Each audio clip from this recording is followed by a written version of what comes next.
Welcome, Your Majesty.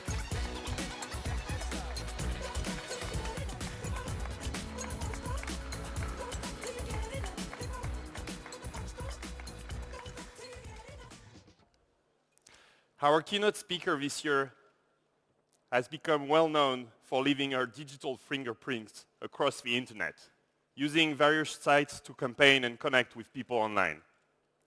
With YouTube, she sparked a worldwide cross-cultural conversation by asking viewers to help her break down stereotypes. For her efforts, she earned the first ever YouTube Visionary Award. Since then, she's joined numerous other social networking sites, including Twitter, @Rania, where she now has over 1 million followers. At home, she's well known for her commitment to education, rejuvenating schools, bringing technology into the classroom, and raising the standard of teaching. Well, we've gained a glimpse into her life.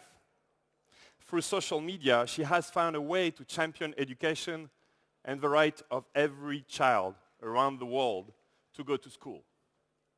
As a result, not only is she eminent advocate for UNICEF, honorary chairperson for the United Nations Girls Education Initiative, and co-founder of One Goal, but she's also now the world's most tech-savvy queen.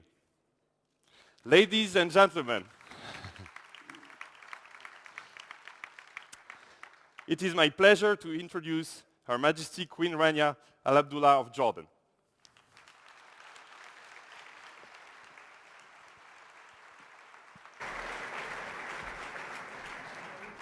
Thank you so much, Loïc. Now, coming from France's chief executive blogger, that's high praise indeed. I'm happy to see so many leading tech execs and web wizards all in one place, even if the average age is closer to a college dorm room than a company boardroom. And it's okay. I don't mind that you're all looking at your iPhones and Blackberries.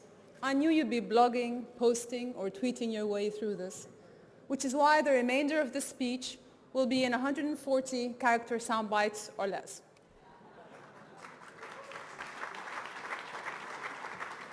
By the way, I forgot my speech over there. Could you please hand it over to me? Just for reference.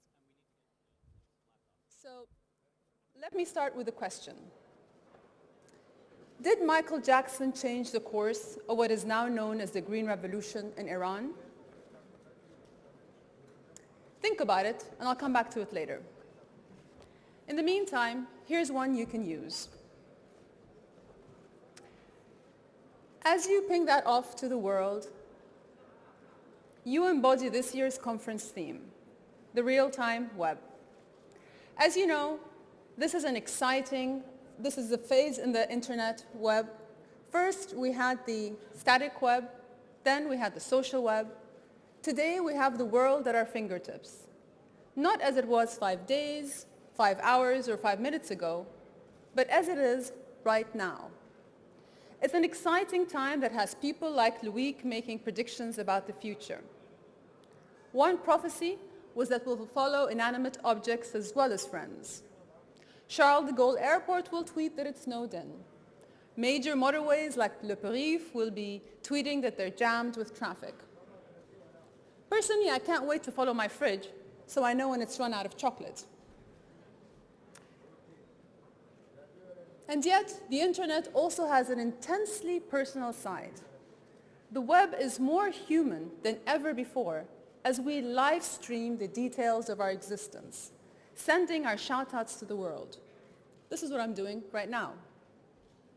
Our thoughts, emotions, and actions increasingly live online. It will be a time when the net represents our souls, and our souls get an IP address. This is humanity in binary, the human race living in a digital space. As industry leaders, you're doing more than just documenting our web migration. You're driving it towards new horizons. Whatever your profession, developer, blogger, entrepreneur, you are part of a new field of digital anthropology, tracking and discovering the latest applications that let us represent our true selves online.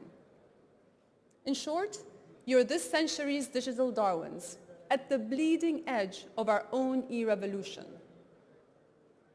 Ironically, as our on and offline personas merge, I find that my virtual self can get closer to people more easily than my real self.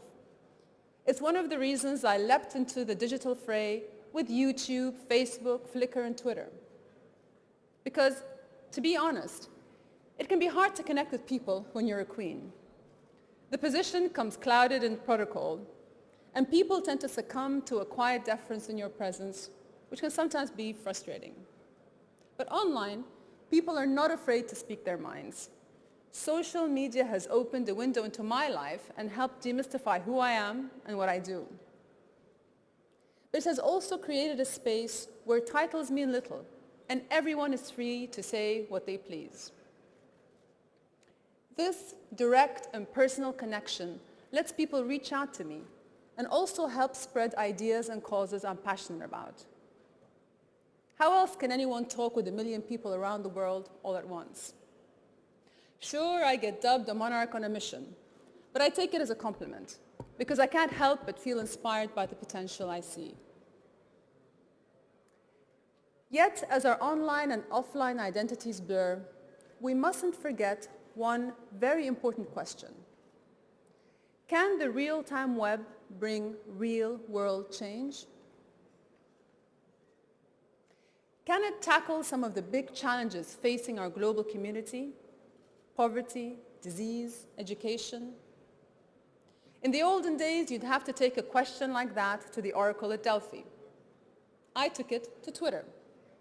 A few weeks back, I asked my followers if they thought online activism could change the offline world. And I got tons of feedback, lots of great ideas. But I must admit I was surprised. The majority did not believe digital advocacy could translate into analog action. They couldn't see retweeting or joining Facebook groups as leading to volunteering or rallying. As one follower wrote, the problem was it would prove difficult to get their butts out of their computer chairs.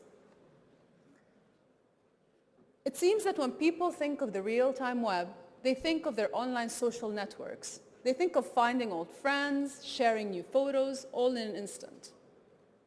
They also think that virtual movements lead to virtually nothing. But what about the post-election protests in Iran last June? For weeks, they dominated traditional media. Headlines were fueled in part by the enormous online explosion. Countless retweets, videos, up to the second news from the streets of Tehran. And then Michael Jackson died. Suddenly, we were all at Twitter about the loss of a music legend, and Iran was no longer trending nor trendy. Which brings me back to my original question. Did MJ change the course of the Green Revolution? Now, of course, he did not. The situation was much more complex than that. But the question highlights an important point. In the online world, where causes come to you, you can pick and choose your favorite, no money down. The upside is exponential growth in awareness. The downside is, with little personal involvement, online activism becomes fleeting. That's why so many people don't yet believe social networks are really helping solve social problems. It's still just live streaming, not life changing. It is about where we are, not where our world needs to go. But I think we are at a tipping point. Change can happen because real time is the new prime time. It's a source for news, a platform to collaborate, a mouthpiece to mobilize. From the Twitter sphere, I learned how one group raised money for a food bank in Canada by holding a social media auction. How an internet tax was scrapped in Mexico when it trended for 2 weeks on Twitter. How avaz.org has clocked up 3.5 million members and over 14 million actions in 3 years, including petitions, rallies, and fundraising drives. In my part of the world, I was proud to see Jordanian company Whatwit, the Arab equivalent of Twitter, being used last January to aid victims of the war in Gaza. Directed by social media, Jordanians flocked to sort donations for women and children who had lost everything: food, clothes, homes. And one of the most extraordinary examples was when Typhoon Katsana crashed into the coast of the Philippines 3 months ago. Locals rallied volunteers and aid through Facebook, Multiply, and Plurk, using sites like Google Maps to pinpoint the worst affected areas, literally saving lives. People countered the floodwaters with a flood of their own, with information, money, and action that surged through their online social networks. Digitizing ourselves has heightened our instinct to be selfless. What we need now is to amplify our actions. One of my passions is desperately in need of this kind of action: education for all. Around the world, there are 75 million children out of school. That's 15 times the population of Paris.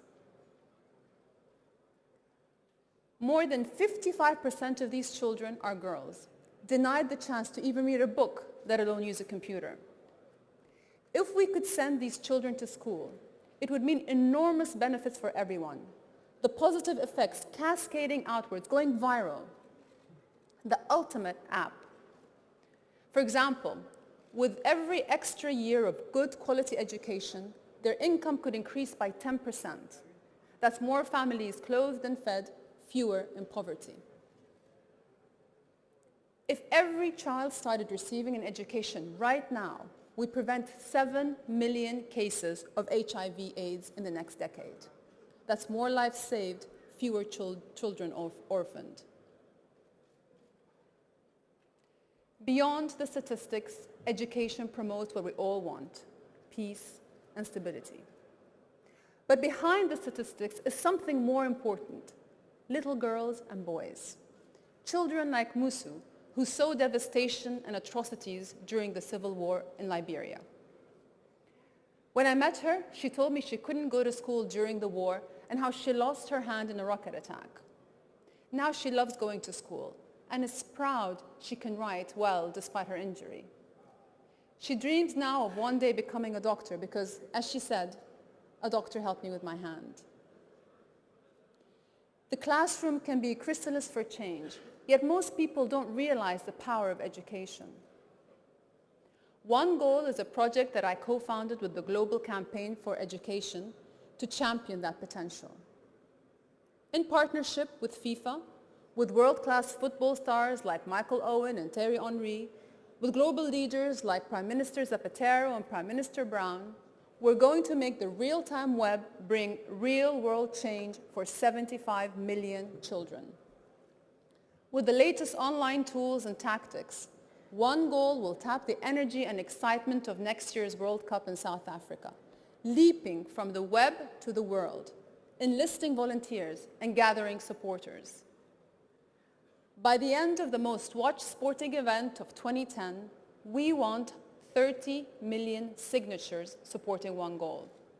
We want 30 million people demanding their leaders don't just talk, but act to make education for all a reality.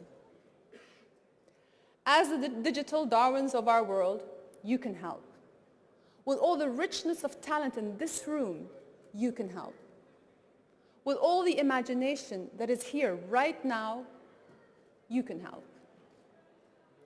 From April 19th, 2010 until the final whistle of the World Cup on July the 11th, we want you to dedicate one day for One Goal.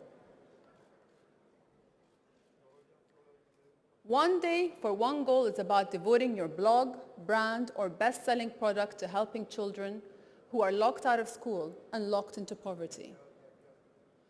MySpace has already stepped up, pledging to plaster their site with One Goal for a day and encourage millions of users to sign up. You can commit to One Goal too. Tweet or direct message me your ideas and we'll take it from there. Whatever plan you hatch, do it online and do it big.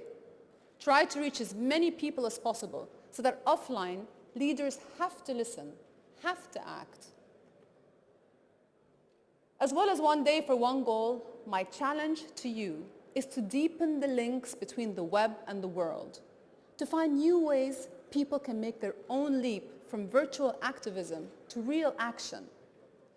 Push that technology to its limits. Run with that risky idea and bring our on and offline lives into sync. Because remember, for all the widgets and gadgets out there, the real-time web is a real human experience that could bring real change to humanity. You are the ones who can help link online activism to reality, to finally make live streaming life-changing. Thank you all very much.